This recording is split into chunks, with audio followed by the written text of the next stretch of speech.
Hello. This video is about peaches and nectarines, which are currently in season in central Pennsylvania. Peaches have been available for several weeks now, and I was just able to get some nectarines at the farmer's market for the first time yesterday. Today we're going to talk about a number of things related to peaches and nectarines, including how to pick them, whether from an orchard or from a farm stand or grocery store, as well as how to prep them for eating and cooking. And then also we'll talk about some recipes that you can make if you want to use the peaches and nectarines while they're in season and do more than just eat them, and potentially even save some for later. We will not talk about how to do canning.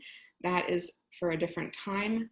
The recipes here today are things that you can store in the refrigerator or the freezer, although if you do enjoy canning, some of these recipes could certainly also be canned to be stored in your pantry for a longer term.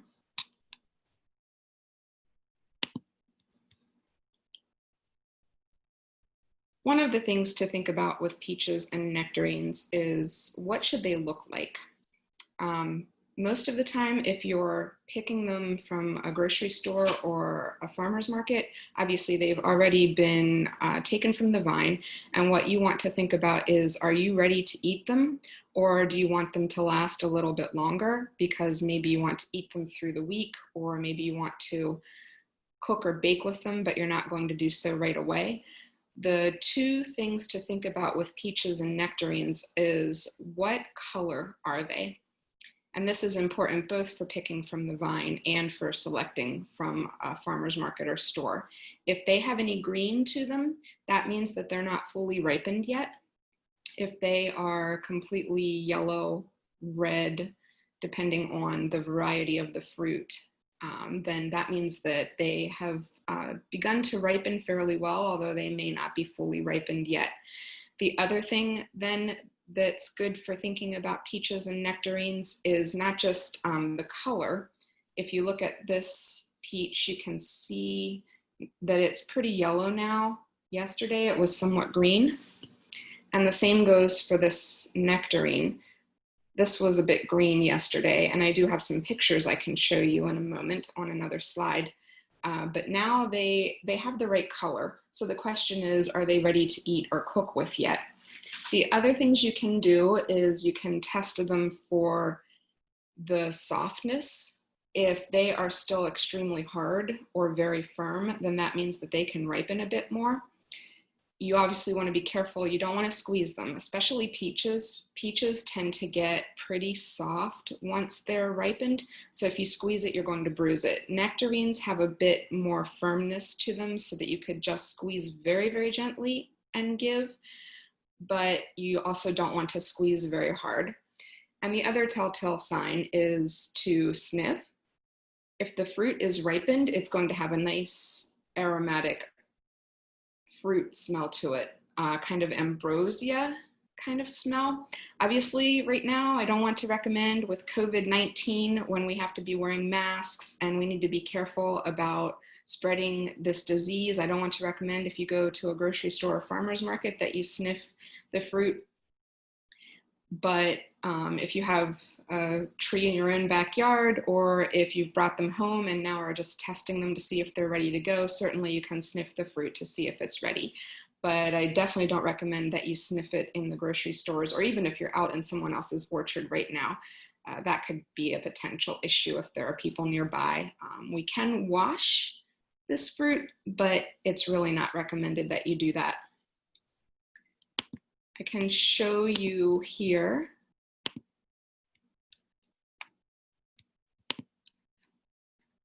This slide just summarizes what I've just said about picking fruit. You want to look for the fruit that could potentially be a little bit green if you're going to let it ripen a bit.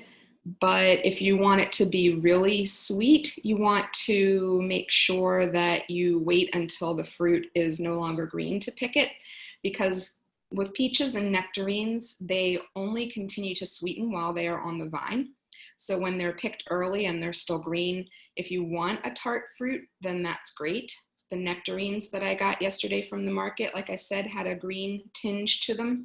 And when I tested them a little while ago, they had a nice tartness to them, which I like. But if you're looking for a lot of sweetness to your fruit, the longer that you let them ripen on the vine, the better they are. Also look for fruit with no black spots or insects or bruises. These are good things to think about when you are trying to pick peaches and orchards yourself, peaches and nectarines from the orchard yourself. I've mentioned some of the things related to allowing the fruit to ripen. Here you can maybe see how these peaches and nectarines, especially the ones on the left in these pictures, nectarines on the top and peaches on the bottom. I think especially with the peach, because it's got a lot of yellow to it, you can really see that it's got that green tinge to it yet. So it definitely was not ready to ripen. If I had wanted to use it pretty soon, I could have put it in a brown paper bag and stored it at room temperature overnight, and it would ripen faster than if I just let it ripen out in the air at room temperature. I usually let my peaches ripen because most of the time I just want to eat them. I let them ripen just out in the open. And then once I know that they are just about ready to eat, I will put them in the refrigerator because the fridge does slow down the ripening process. And I can usually buy enough peaches to eat every day for a week this time of year, and ripen them for several days on the countertop, and then just put them in the refrigerator and eat them for a week. And they keep very well, unless they were peaches that I got at a good discount because they weren't in great shape when they were picked, or if they got bruised for some reason, that can sometimes cause them to break the skin and maybe begin to mold. But otherwise, they store nicely in the refrigerator. What's on this slide, I've already talked about too, as far as knowing when the fruit is ready to go. And once it is, there are so many things that you can do with it, which is what we're going to spend some time talking about here today. First thing you want to do when you're about to eat or cook or bake with your peaches and nectarines is you want to wash them properly. Both of these fruits are what are considered dirty dozen fruits, which means that when they have been treated with pesticides, which most of them have, if they are not marked organic, then you can assume that they have been treated with some pesticides, at least one spray at some point in the season. If you're concerned about it, you can always talk to farmers if you're getting them locally. Most farmers are willing to share with you their farming process and what kinds of pesticides they might be using and when in the process they are spraying those pesticides. But if you don't get a chance to ask that, it's good to just assume that they were treated with pesticides, and both of these fruits are bad for retaining them on the skin and maybe even penetrating below the skin a bit. So the best thing to do to wash them is to not use any soaps or harsh abrasives, because even those will stay on the skin. Instead, wash with a solution of 50-50 vinegar and water. Plain white vinegar is fine. I recommend this for all produce. So if you've watched any other videos or attended any of my library programs in person in the past, you've heard me say this before. Once you've soaked the peaches, if you're going to eat them with the skin on, I recommend soaking them for 20 minutes and then rinsing them for 20 seconds. If you're going to peel the nectarines or peaches, it's fine. What I usually do is just get enough of the vinegar and water solution on to saturate the skin, the whole surface, and I just rub it around with my hands a bit, and then I rinse it well for 20 seconds or so under the tap. And then obviously peel and discard the skins. One thing about peeling, when the fruit is extremely ripe and very soft, I will usually peel with a paring knife. If the fruit is still fairly firm, though, I find that a vegetable peeler will work. The problem with a vegetable peeler, if the fruit itself is pretty soft, is that you can end up losing a lot of juice. So if you are trying to retain the juice, either just to eat it or to cook or bake with it, then I would definitely recommend using a paring knife, because you can be more gentle and careful about how you remove the skin with a good paring knife. And then one other thing before we talk about actual recipes for preparing these fruits, you can freeze peaches and nectarines. You can freeze just about any produce. It's just a question of how you want to have it ready to go for later. If you want to freeze raw peaches and nectarines, I recommend you go through the washing process, and you can peel or slice them depending on, or peel or leave them unpeeled depending on how you like it. I do recommend slicing them. You could chop them if you know you're going to use them chopped. That would be fine. I personally would slice my peaches because then I know that I can pull it out and put it in a cobbler if I want to, or put it on some ice cream. But I could also chop it up if I wanted to use it in a recipe that called for chopped peaches or nectarines. Whatever you do, whether you slice or you peel, if you have layers of peaches or nectarine, you want to put wax paper in between, or you can put them in a Ziploc bag if you know you're going to eat the whole amount all at once or cook with the whole amount all at once. And you can freeze them raw for up to about 6 months. As long as it's airtight, it will keep. And then if you use any of the recipes that call for you to cook peaches or nectarines, it's perfectly fine to just go ahead and put those in a freezer safe container and freeze for, again, 6 months or even more. I do recommend that you make sure, if you're using a plastic container, that you let the dish cool completely before you put it in a plastic container. But otherwise, it's ready to go. And with some of these, if you've ever tried quick canning, you can even put them in a sterilized mason jar and fill it up to about the rim, the bottom of the rim, and then put a brand new lid on it, and it will seal itself. You can look into doing that if that's something you're interested in with hot recipes like chutney or a cooked salsa. So, one last thing before we actually look at some recipes, it's also helpful to think about, as you're cooking and baking, or even just picking something to eat, which variety of the fruit do you want? Sometimes you just have to take what you can get from the orchard you go to or from the farm stand or grocery store. But there are differences among the fruits. White peaches are sweeter than yellow peaches. Nectarines tend to be sweeter than yellow peaches, though the nectarines I got at the market yesterday, potentially because it's still early in the season, but also because they were a bit green on top, were fairly tart, about as tart as yellow peaches I often get from around central Pennsylvania. So what I'd recommend is taste the fruit first and know what its sweetness and its tartness is, and know what you like or what kind of recipe you're doing. And you can always adjust things like sweeteners and lemon juice or lime juice if you want to increase or reduce sweetness or tartness. If I'm using peaches that are fairly sweet and I am making a peach crumble, for example, I will put just a little bit of sweetener, like a brown sugar, in the recipe, and I'll add a little bit of lemon juice. But if the peaches are extremely tart, I might reduce the lemon juice and increase the sugar. It's just something based on personal preference to know. And the other thing too is, if you're trying to reduce added sweeteners, even ones like maple syrup or molasses, to pick a fruit that is already pretty sweet all by itself will give you a nice sweet dish to eat without having to add any sugar content. Okay, so here are some recipes. We are not going to make all of these today. You can take screenshots of these recipes if you would like to try them. What I will say about this recipe, both of these popsicle recipes are very straightforward, so there's no need to really demonstrate them for you. And you can always replace canned peaches for any of these as well. They would work fine, but if the idea of this session is that you want to use the local fruit while it's ripe and in season, then you'll do what I did and make your popsicles with some fresh cut peaches or nectarines. I will say that the recipe on the right, I have found works well, not just for peaches, but for a lot of the summer fruits. I made some a little while ago, earlier in the season, that had strawberries in them, and I just omitted the cinnamon in that case.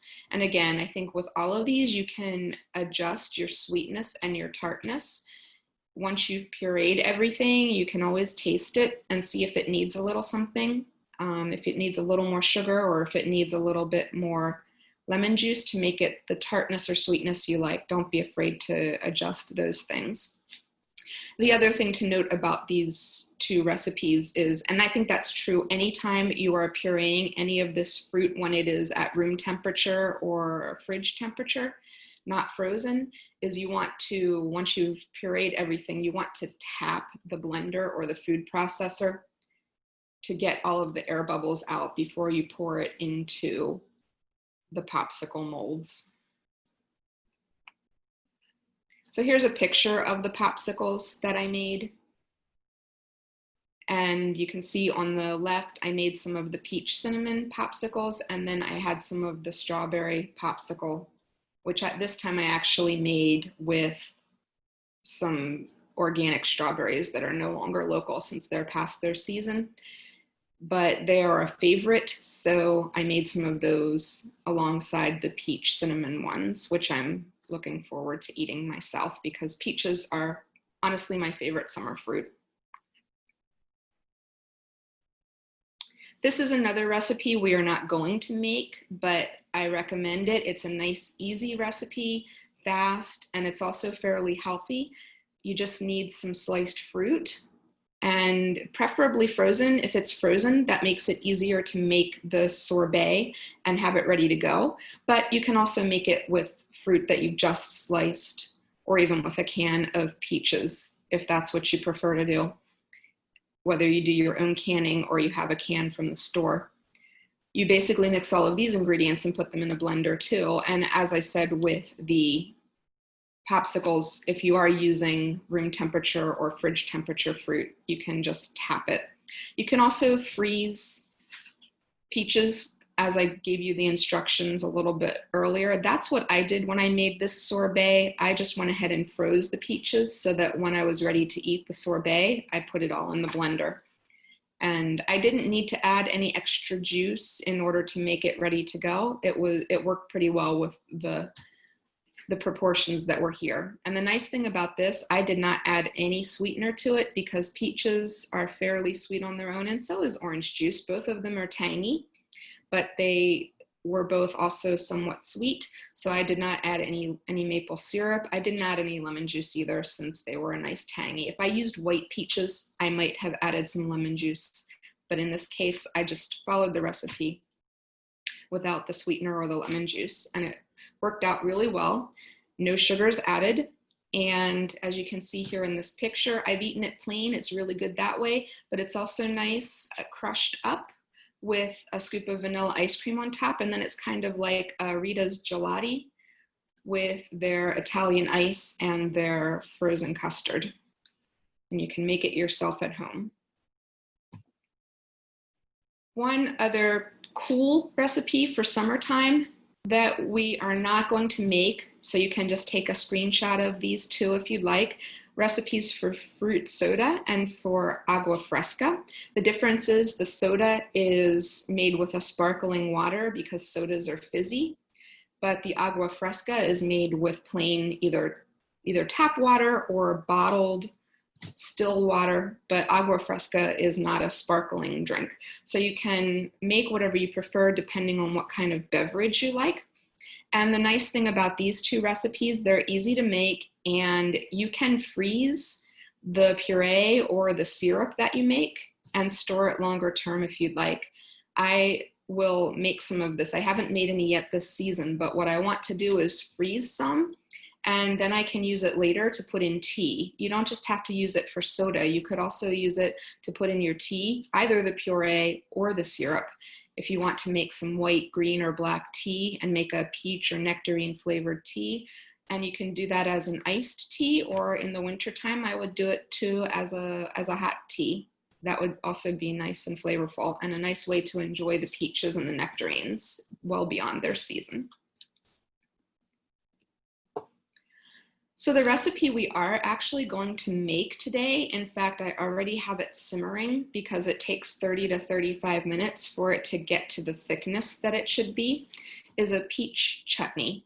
Chutneys are mostly popular in India. That's where they originate from, as far as I know, and they are made mostly from fruits or vegetables. They are meant to be a kind of side dish that you can eat alongside other things, and they are nice to serve in a number of ways. You don't just have to serve them in the traditional ways. You can serve them as a snack with some fresh veggies. Like right now you can get things like fresh grape or cherry tomatoes that are local. You can use different kinds of crisp things like cauliflower, broccoli, celery, carrots, those kinds of things for dipping it. You can put it in a sandwich or a salad. You can serve it with some cheese, and the two can pair well. You can put it on top of grilled meat when you serve the meat, or you can use it even to glaze the meat while you cook. You can also puree it and make a cream cheese for a spread for on bagels or sandwiches or crackers. There are lots of things you can do with it, and it's also something that you can freeze. Just put it in a freezer safe container, and if you don't want to use it all now, you can freeze it for later. So if you would like to make this recipe right now, it's a super easy recipe. If you have the ingredients, you can just pause this video and get them together. I will just say a couple of things before I turn to the chutney that is now getting ready for me to check it to see if it is simmered enough. And that is that, first of all, I have used nectarines today because I had some nectarines that were ready and they were tart, so they're going to be nice for this recipe that has some brown sugar but also some spices in it. And the other thing I will say is, because I had some other things to prep after I got the nectarines sliced up, I poured the malt vinegar right into my Pyrex measuring cup on top of the nectarine, and I let that sit until everything was done, because peaches and nectarines can turn brown if they're exposed to the air once they've been sliced. So in any of these recipes, it's good if you are slicing or chopping up your fruit and you still have some prep to do before you actually cook it. You'll want to mix it either with some lemon juice, about a tablespoon per pound is enough, or the amount that a recipe calls for. Or in this case, since there's no lemon juice, but there's vinegar in this recipe, I just added the vinegar because that will help to preserve it. You don't have to use malt vinegar. This recipe specifically calls for it, but apple cider vinegar would also work, or a white wine vinegar would be fine as well if that's what you have in your pantry. The other thing I would say is I am skipping the raisins because I don't have any golden raisins. Not every chutney has them, so I'm just going to leave them out today. They're not my favorite in something like this anyway. I think the fruit is plenty already, so I am just going to leave those out. And then as far as the garam masala, the spice blend that gives the chutney its primary flavor, if you don't have garam masala, or if you are wary of trying it because it's not something you're familiar with, you can substitute. This is my garam masala, and I've used it because I really like it, but you could substitute a chili powder if you have a favorite. The difference between garam masala and chili powder, there's crossover in ingredients. Every spice blend is going to be a little bit different, so you will find different garam masala mixtures and different chili powder mixtures depending on the brand, depending on a recipe that you find. But the main difference between them is that garam masala usually has an ingredient that is popular in Indian dishes known as cardamom, and cardamom is a somewhat pungent spice. So if you're wary of that, then you could just use chili powder. Garam masala also has things like cumin, coriander, clove, cinnamon, potentially nutmeg. It might have some chili in it. So there is some crossover with chili powders, and that is perfectly fine. So go ahead if you're going to make this recipe and pause the video and get everything together, and then I will show you what the chutney should look like, and you could go ahead and cook it if you'd like.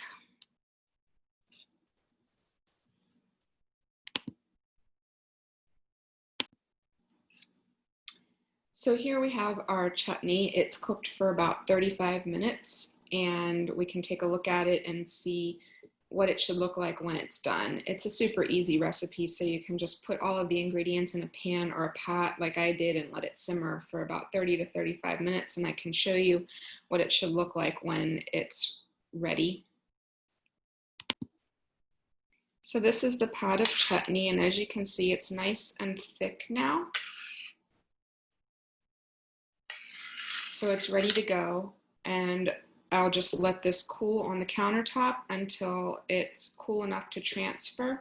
If I'm transferring it to a mason jar, which I probably will, it could actually go right now. But of course, the mason jar is going to be hot to handle. So I'm just going to let it cool on the countertop, and then I will refrigerate it. The recipe shows, it is recommended that you refrigerate it for 24 hours or more. This allows the spices to develop a full flavor with the fruit. So I can plan to have some of this tomorrow.